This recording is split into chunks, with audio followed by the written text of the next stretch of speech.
Hey, it's Metal Dave Glessner from TooFastToDie.com, and I'm here with Nigel Glockler, drummer extraordinaire from legendary British heavy metal band Saxon. How are you? And we're here with Ted as well. Good. How you doing? Yeah, great. Good to see you. Yeah. I should tell everybody that we're doing this interview in your new home here in Austin, Texas. Yeah. How you enjoying it?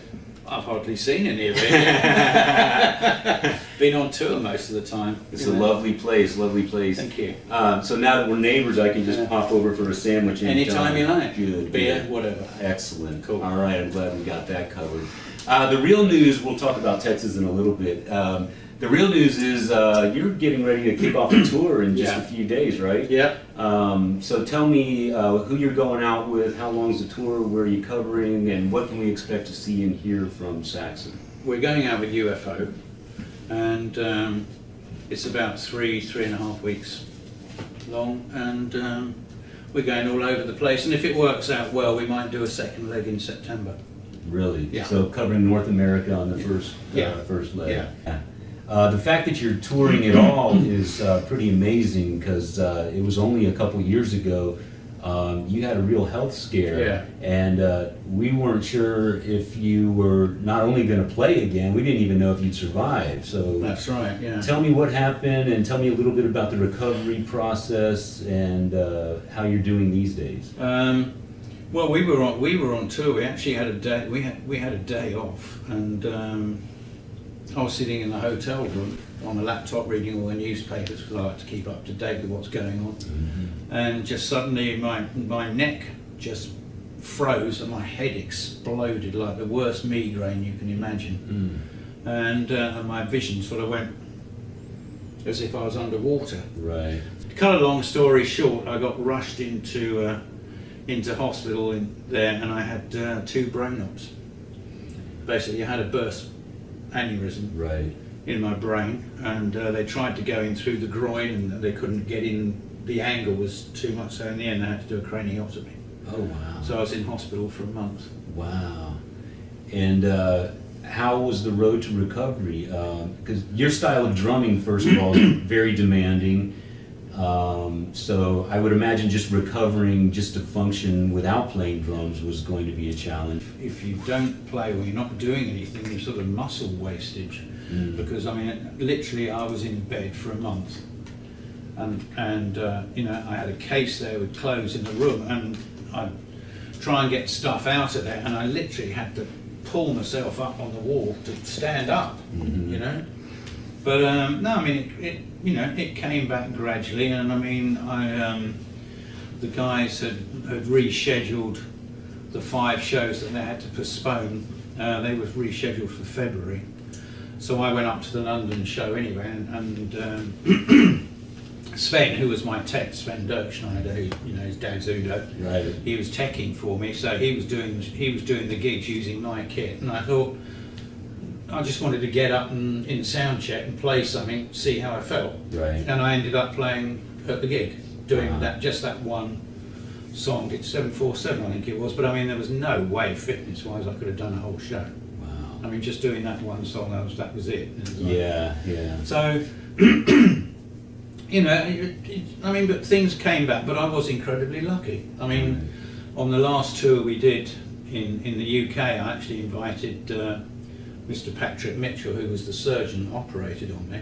I invited him and some of his team to the gig. Nice. So I spoke to him afterwards, you know, we had a beer and stuff, and speaking to him afterwards, he said, no, I was very pessimistic that you would recover at all.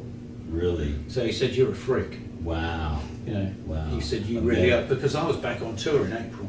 Yeah, I know. I remember hearing the news, and I thought it was remarkable how quickly you not only recovered, but then you were back to playing the drums the way we're accustomed to seeing you play drums, which is no small feat. I was incredibly lucky. That's all I can put it down to. Yeah. You know, incredibly lucky. Yeah.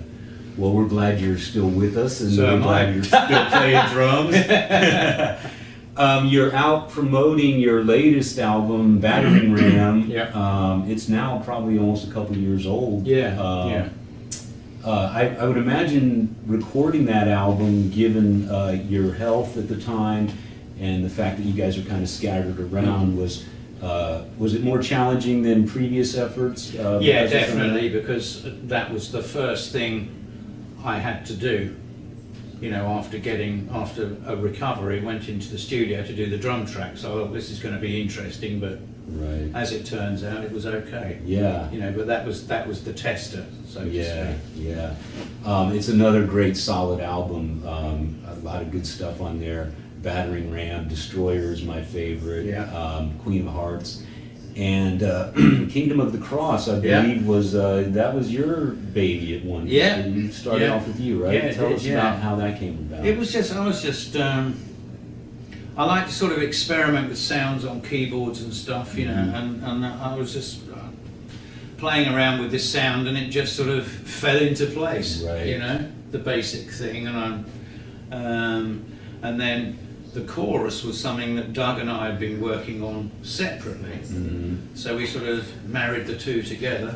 It's an interesting song, a lot of atmosphere and Yeah, mood. And, yeah. I mean, Biff did a great job, you know, with the sort of lyrical content of it and the subject matter of it. You know, Right. so I think both the lyrical side, stroke subject matter, and the music go together really well. Yeah, yeah. But it's one, you know, people keep asking us to play it live. It's not a live track. We can't. huh? No, we can't, because I play the keyboards on it. Yeah, you know, I yeah. can't do. You know. Why not? You're Nigel Glockler. It's a great album. If you don't have Battering Ram, check it out. The last time you were on tour in North America, if I recall correctly, you were out with Motorhead. Yeah. It was about the time that Lemmy's health started failing. Yes. And there was a few gigs I think that were canceled or changed or altered, and I know the one that I saw in San Antonio, Motorhead had to pull out at the last minute. And so tell me what that's like for you guys. Not only is it probably a logistical nightmare when something like that happens so suddenly, but all the history you have with Motorhead Yeah. and Lemmy, there's a lot of personal connection Yeah, as well. yeah. So tell me how that was for you. No, it guys. wasn't. I mean, the whole thing was, you know, really upsetting. But the one thing I will say, I mean, you know, Lem was a good friend to all of us, really. But the thing that really sort of moved me was he knew what had happened to me. But you could see, you know, when we were touring with them, that he was looking very frail. But he was like more concerned with my health than his own, almost. Yeah, And that was very touching. right. But I mean, the gig, you know, when we had to stop the show and everything. It was, in fact, I think it was the Austin gig. Yes. Actually, it was the Austin. He went off after two or three songs or something, and he came back on and he said, "I just can't." I mean, it was almost, you know, just blub time. Right. Almost. Yeah. It really was. It was terrible, and Great loss. yeah, it was a great loss, because he was such a nice guy too. Yeah. Really nice guy. You know, very intelligent. Yeah, yeah. And I've had some conversations with him, and everything's laced with humor, but it's Oh, always yeah. very smart. Yeah, definitely. And yeah, He was a nice guy, and he's sorely missed. and you kind of have to appreciate that he went out on the road, Doing what- right to the end. Yeah. right? And he- Would yeah. expect nothing Yeah, less. yeah. Let's go back to your house here. You're living in Texas now. Yo. Yeah. Any noise complaints from the neighbors yet? Not yet. Not yet. And you've been here a year. Man. Yeah, I know. That's not bad. Yeah, but just remember, I've only been in the house probably about 6 weeks. so- You're always on the road. Yeah. Right. Your kit is here in the other room. Yeah. Have the neighbors been properly introduced to the soothing sounds of your double kick drum? Not yet. Not yet. I think that could be imminent. I think if you have a tour getting ready to kick off in a couple days, Yeah. there's going to be some noise made. around here, so- Oh, but this is why I've got the electronic kit, Yeah. so I can warm up on that. And that I just wear headphones for that, and it doesn't disturb anyone. So now, did I hear you say that the band is going to arrive in a couple days, and they all have a bedroom here in your house, right? Yeah, they're staying here. Just for one, they're coming here. We're sort of having like a sort of barbecue thing here, and then we'll rehearse the next day, and then we're off. Wow. Yeah. Bang and go. Yeah. I know that you're a huge fan of Buc-ee's truck stops. Oh yeah. You should almost be a spokesperson for them, because you're always wearing their T-shirts and you're always posting photos on Facebook at the various stops. When you stop at Buc-ee's, what is the must-have item that you buy? I go straight into the t-shirt section to see if they've got any more stuff. Really? Oh, yeah. Yeah. Seriously, you're always wearing. So when you do your neighbors know exactly what you do for a living? Do they understand who you are or know anything about Saxon? Or Yeah, I think are you that kind of flying under the radar? No, I think, well, it's strange actually because I think obviously, you know, over the road they know, either side of us they know, but it was like the other morning I was outside at sort of 6 o'clock, right, with the shark dog, you know. Yeah. and a guy came down. He said, "Oh, hi, you know, how you doing? Good morning." And I went, "Oh, you know, yeah, great." And he said, I said to him, "Oh, hi, my name's Nigel. I'm from England." He said, "Yeah, we know. We all know around here." Oh, I was like, so they do know so who who you knows? are. Yeah. "But no, it's great. It's cool. Reputation They're for really secret. nice people around here. Great." Good. Going back to Texas versus England. So, Yeah. what do you think that you'll miss the most about England, if you haven't already, over the long term, as you spend more time living in America? Good Indian restaurant. We talked about that. Yeah. Yeah. And the pub culture in England. I love just being able to walk to a pub Right. and have a few beers and walk home. Right. Here you've got to damn well drive everywhere. Yeah. You Yeah. know, that's about it really. Yeah. You know, the other side that I like here is the space and the weather. Yeah. That's the main thing for me as well. Have you survived a Texas summer yet? I was away for most of it, in Europe or whatever. So Well but, played. But I was back for a bit of it. I love the heat. Yeah. I love it.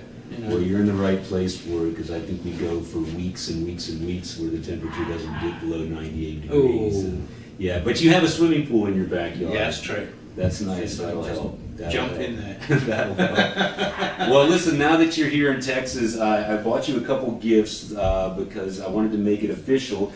And no Texan should be without a couple of these things. Oh, God. Yeah. And so first we'll start with Shiner Bob. Oh, great. I'm sure you've had one, but you can never have enough of those. Fantastic. Texas beer. That's great. Thank you very much. Yeah, absolutely.